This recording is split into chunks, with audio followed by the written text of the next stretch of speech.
ẹnìkan wà ní Amẹ́ríkà tó jẹ́ fámílì Adedoyin tí wọ́n mọ̀ sí Fọlákẹ́ Sherifat Adedoyin.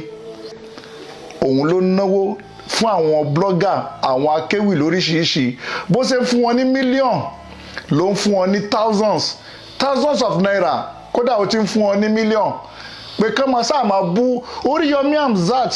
Ìkan nínú àwọn tó gbowó nìyẹn wọ́n pọ̀ o. Orí olórí burúkú tí ń bẹ níbàdàn tí ń pariwo káàkiri, ó ń pariwo pọ̀ máa Adedoyin ti wá, ó sọ pé òun ló pa Tìmọ́sí.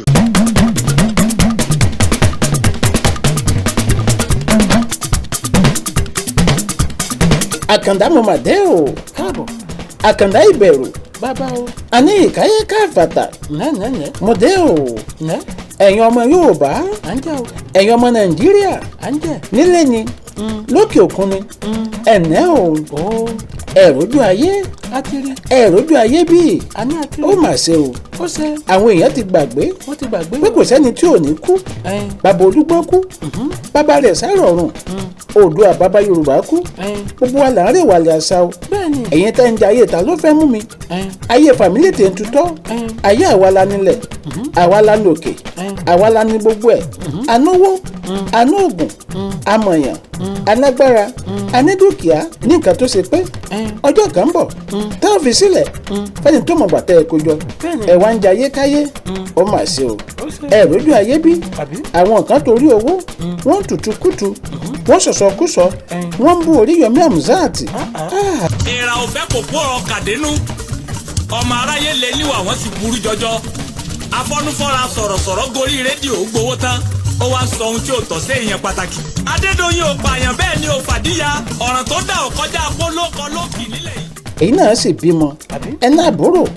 ẹná gbọ́n ẹná bí ẹná rá ẹ ti gbàgbọ́ ọ̀rọ̀ Yorùbá tó pé mọ̀kànmọ̀kàn lóye kan ta ló mọ tí ó ṣẹlẹ̀ lọ́la sáwọn mọ̀lẹ́bí yín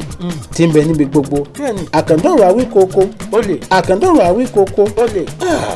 ó sì sọ làákàyè nù nítorí èépìnì tí wọ́n fẹ́ fún ẹ ó bọjọ́ láwọn ọmọ rẹ jẹ́. ilé ìtọ́sẹ̀lẹ̀ yìí ó fèsì pé kan lónìí ó ṣeé ṣe kọjá pé lọ́la ibò mẹ́rin yóò fèsì. náà la fi sọ wípé ẹja dáadáa nítorí Ọlọ́run aláwòrábí tọmọ ẹjọ́ dá yóò tuntun dá. ohun tẹ́mi Àkàndá ń sọ ni wípé Dr. Abdulrahman Adedoyin lè mọ̀ mọ́wọ́ mẹsẹ̀ nínú ikú Timothy Adegoke ṣùgbọ́n nígbà tí autopsy jáde èsì autopsy jẹ́ kó yé wa wípé kò sí àpẹẹrẹ gbẹ́rẹ́ tàbí ibi tí wọ́n ti là á ní bíléèdì tàbí là á lọ́bẹ gbogbo ẹ̀yà ara rẹ̀ internally and externally ó wà intact and they were where they were supposed to be. báwo wá ní ti CCTV footage yìí náà yóò ṣe jẹ́ òótọ́ ni àbírọ́? kí ló dé tíran Yorùbá tàbí ọmọ Nàìjíríà ta jẹ́ one way traffic kí ló dé tà láròjinlẹ̀? ẹ ṣe wá àtáàkì mi sí un mo wá ní interest nínú kéèsì yẹn ju tàtẹ̀wá lọ tí n bá ríbi tí mo ti lè defend Dr. Raymond Adedoyin mi Àkàndá ó ṣe bẹ́ẹ̀. àwọn awúrowòro àwọn elébi sọ̀rọ̀sọ̀rọ̀ àwọn aláṣọ pípọn bloggers táyé wọn ti bàjẹ́ tí wọn ò ní rí bá ti ṣe tí wọn ò ní rọ̀nà gbégbà tó ṣe pé gbogbo ìwà tí wọ́n wò yìí orí ọmọ wọn ni wọ́n fi di ẹ wọ́n tutù kùtù ẹ̀yin náà ti gbàgbé pé bàbá ẹnìkan ọkọ ẹnìkan ọmọ ẹnìkan Adegoke Timothy tí wọ́n fi ṣe ètùtù ọlà ní Hilton Hotel ó mà ṣe o Kola Olukutan Adams tí ń bẹ nílọrin ó ti gbàgbé àtúbọ̀tán wọ́n fún ẹ ní 5 million naira pé kò purọ́ mọ́ Oríyọmí Hamzat ó sì gbà ó wọ́n tutùkùtù ìwọ náà sì nọ́mọ ó gbàgbé àtúbọ̀tán pé omi tá a bá dà sórí ilẹ̀ ní bọ̀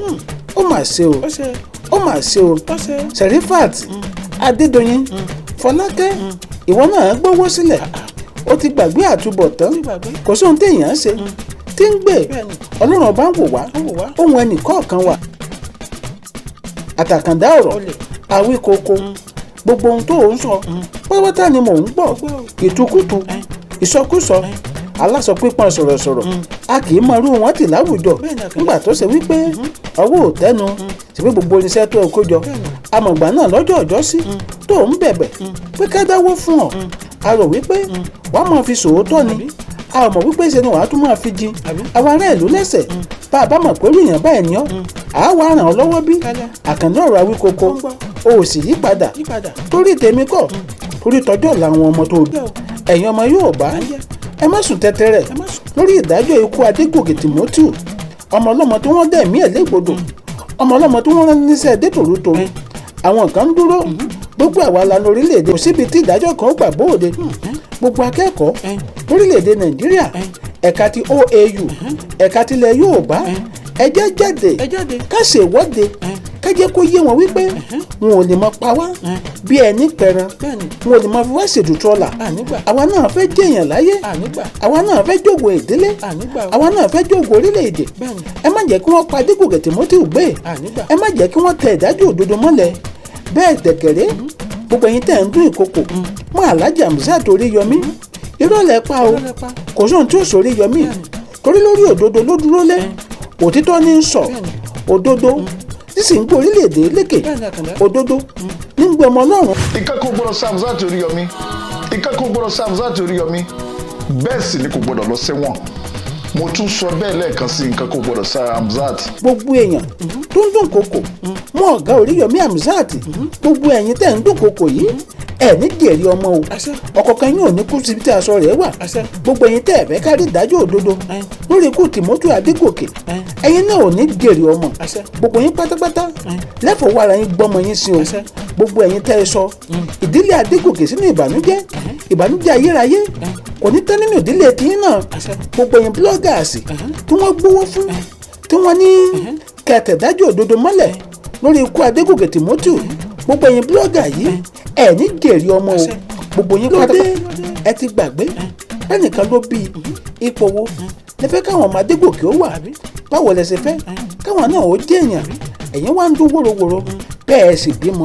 bẹ́ẹ̀ sì fẹ́ bímọ bẹ́ẹ̀ sì ní àbúrò bẹ́ẹ̀ sì ní ẹ̀gbọ́n Àkàndá mọ̀wé yìí náà ajá kan ò ní gbó kéyìn ẹ̀ ó yọ àkùkọ kan ò ní kọ kẹ́ni ò ṣẹ̀jẹ̀ àmọ́ ẹ má gbàgbé láti subscribe sí Akanda Iberu lórí YouTube ẹ má sì gbàgbé láti bá mi pín ọ̀rọ̀ yìí kiri o èrè kó jẹ́ ti gbogbo ẹni tó bá fẹ́ mi ẹni tó bá sì robi rò mí onítọ̀hún ò ní kú síbi tí aṣọ rẹ̀ wà ó dàbọ̀. Àkàndá ó dàbọ̀ ó dàbọ̀ ò ní fẹsẹ̀ sílẹ̀ fẹ́ni kọ́ ó dàbọ̀.